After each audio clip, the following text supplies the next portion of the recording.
బులెటిన్లో డీటెయిల్స్ చూస్తే హైదరాబాద్ మాధాపూర్ పోలీస్ స్టేషన్లో ఏసీబీ అధికారులు రైడ్ చేశారు. ఎస్ఐ గండ్రా వినయ్ కుమార్ లంచం తీసుకుంటూ ఉండగా రెడీ హ్యాండెడ్ గా పట్టుకున్నారు.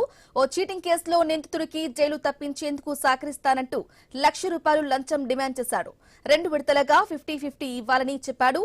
తమకు అంత స్తోమత లేదని చెప్పినా వినలేదు. ఇక బాధితుడు ఏసీబీని ఆశ్రయించగా ట్రాప్ చేసిన అధికారులు ఎస్ఐ గండ్రా వినయ్ కుమార్ లంచం తీసుకుంటూ ఉండగా పట్టుకున్నారు.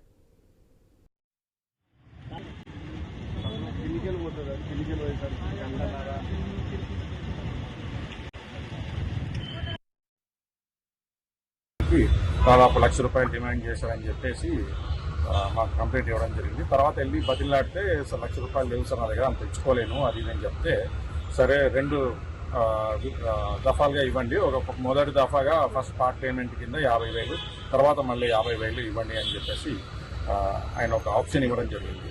₹50,000 ఆ యొక్క కంప్లైంట్ ఈరోజు తీసుకొని ఇక్కడికి వచ్చి అతనికి ఇచ్చినప్పుడు అతన్ని ఇక్కడ యాక్సెప్ట్ చేశారు. అతని దగ్గర రెడ్ హ్యాండెడ్గా పట్టుకోవడం జరిగింది. అతని దగ్గర నుంచి 50,000 కూడా రికవర్ చేయడం జరిగింది. Sub inspector Vinay Madhapur police స్టేషన్లో పనిచేస్తున్న అతన్ని అదుపులో తీసుకోవడం జరిగింది.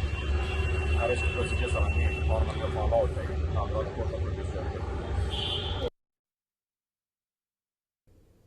హైదరాబాద్ మాదాపూర్ పోలీస్ స్టేషన్ లో ఏసీబీ అధికారులు రైడ్స్ చేశారు. ఎస్ఐ గండ్రా వినయ్ కుమార్ లంచం తీసుకుంటూ ఉండగా రెడీ హ్యాండెడ్ గా పట్టుకున్నారు.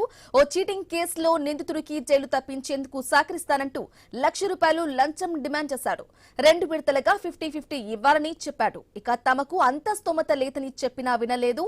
బాధితుడు ఏసీబీని ఆశ్రయించగా ట్రాప్ చేసిన అధికారులు ఎస్ఐ గండ్రా వినయ్ కుమార్ లంచం తీసుకుంటూ ఉండగా పట్టుకున్నారు.